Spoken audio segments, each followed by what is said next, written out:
welcome back. Today we are discussing about the third unit. In this third unit, we are discussing about the software architecture introduction. Okay. In the software architecture introduction, it can be consisting of the similar to the architecture or building. The architecture is not an operational software. The software architecture focus on the role of software components. Okay. Software components consisting of similar program module or an object-oriented clause in an architecture design.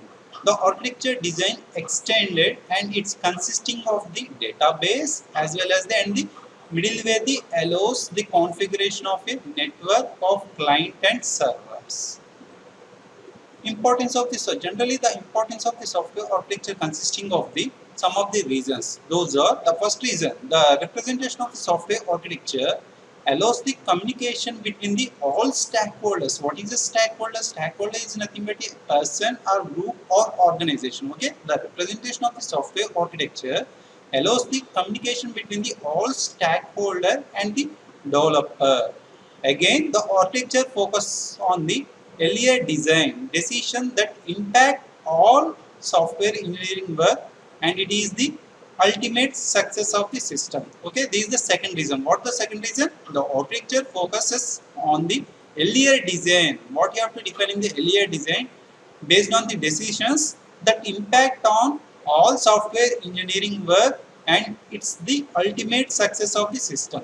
And third one, the reason. What's the third reason? The software architecture composes a small and intellectually graspable model. So this model helps the system for integrating the components using which the components are work together. So this is the fourth one.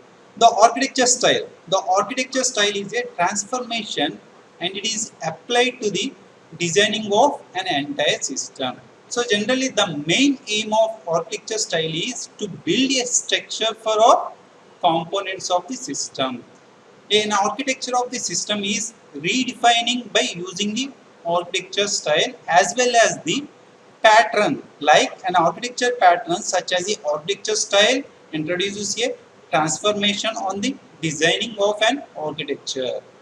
The software is constructed for computer based system and it shows one of the architecture style from many of styles.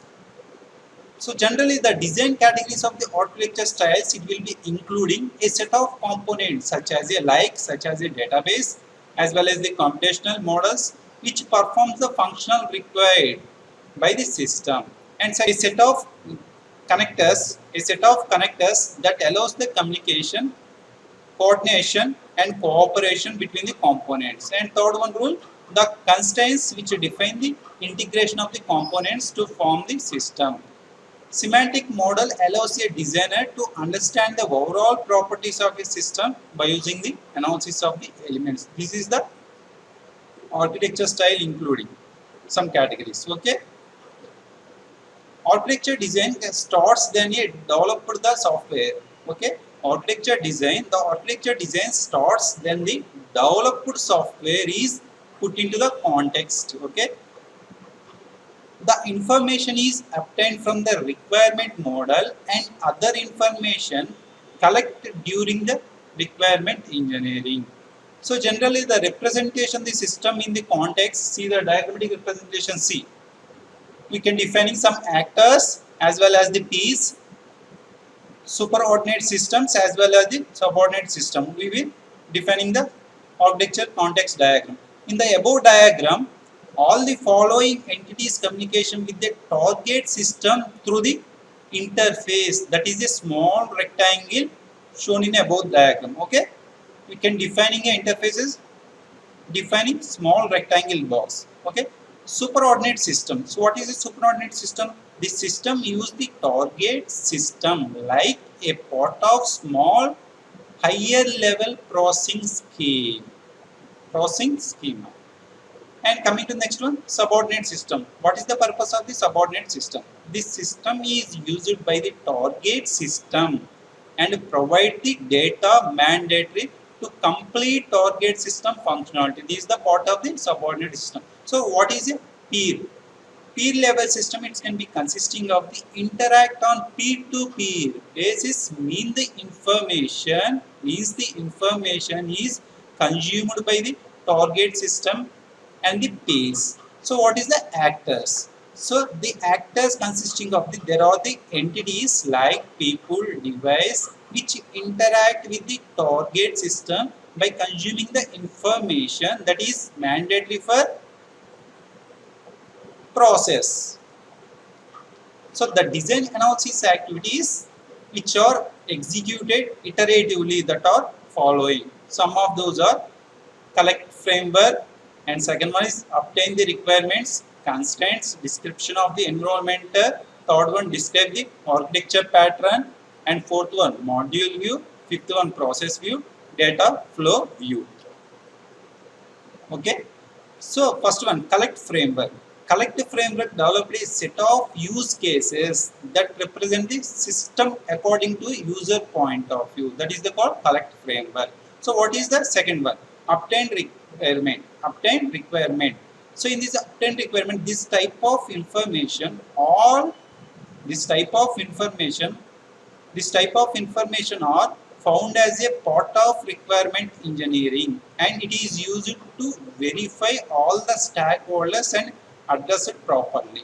So this is the purpose of the obtaining requirement, and it will be consisting of the constraint, description of the environment. And third one, describe the architecture pattern. In this describe the architecture pattern describes using an architecture view which are as follows. Those are module view, process view, data flow view. So what is a module view? So this view is for the analysis for assignment work with the components and the degree in which abstraction or information hiding is achieved. This is the point of the module view. So what is a process view? So this view is for the analysis of the software or system performance. And what is a data flow view? So this view analyzes the level and check whether functional requirements are meet to the architecture. And fourth one,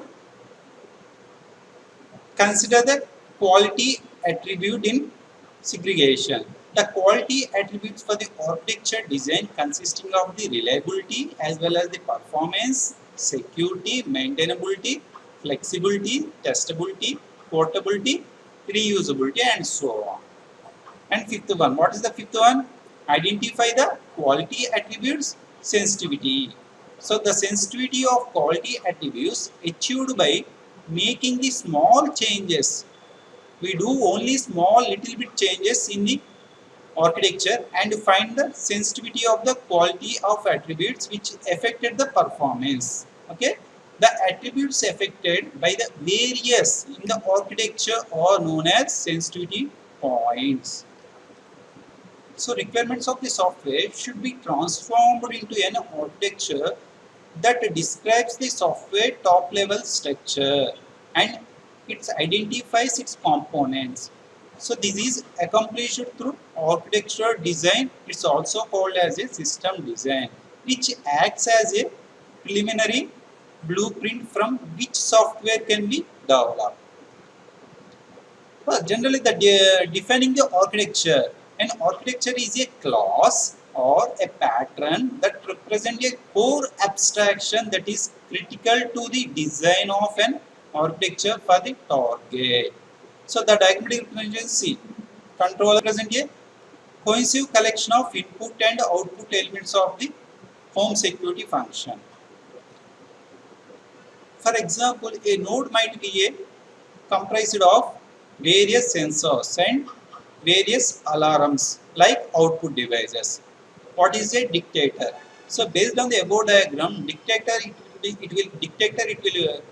based on the above diagram, dictator contains equipments that feeds information in the target system. So what is the indicator? So indicator represents all for indicating that an alarm condition is occurring, like mechanism. Example, alarm, sirens, flashing lights, bell, and so on, so on. Okay. What is a control? It controls reside on a network. They have the ability to communicate with one another. That is the control. refining the architecture into the components. So generally external communication management, communication of the security function with the external entities such as other internet based system and external alarm notifications. So this is the external communication management. So in this external communication management and also consisting of the control panel processing, dictator management, alarm processing. So what is a control panel processing? Manages all control panel functionality as well as the dictator management consisting of the attached to the system. That is the code coordinates access to all dictators attached to the system. Alarm processing. This alarm processing verifies the acts on all alarm conditions. So next topic, procedure design. What is a procedure design? The procedure design is often understood as a software designing process that uses mainly control commands such as a sequence, condition, repetition, which are applied to the predefined data. So in this sequence, serve to achieve the processing steps in order that is essential in the specification of any algorithm. So based on the conditions, provide facilities for achieving selected processing according to some logical statements. These three commands are implemented as ready programming language constructs. So the programming language that provides such command construct are called imperative programming languages. The software designing technique that relies on this construct is called procedure design or also structure design. Data flow architecture is mainly used in the system that accepts some input and transform it into the desired output by applying a series of transformations. Like each component known as filter transforms the data. What you have to given the data and send this transformed data to the filters for further processing using the connector known as pipe. Each filter works as an independent entity, that it is not concerned with the filter which is producing or consuming the data. A pipe is unidirectional channel which transports the data received on one end to the other end. It doesn't change the data in any way. Like means supplies the data to the filter on the received end. The diagrammatic representation filter pipes. This is the diagrammatic representation of the data flow of data. So most of the times the data flow architecture degenerates a batch sequential system. In this system, a batch of data is accepted as input and a series of sequential filters and applied to transform this data. Example of the architecture: compilers, signal processing system, as well as the parallel programming, functional programming, and distributed system. These are the examples of the batch processing system. So coming to next one, what is the object-oriented architecture? In object-oriented architecture style, components of a system encapsulate the data and operations which are applied to manipulate the data. In this style, components are represented as objects and they interact with each other through methods like connectors.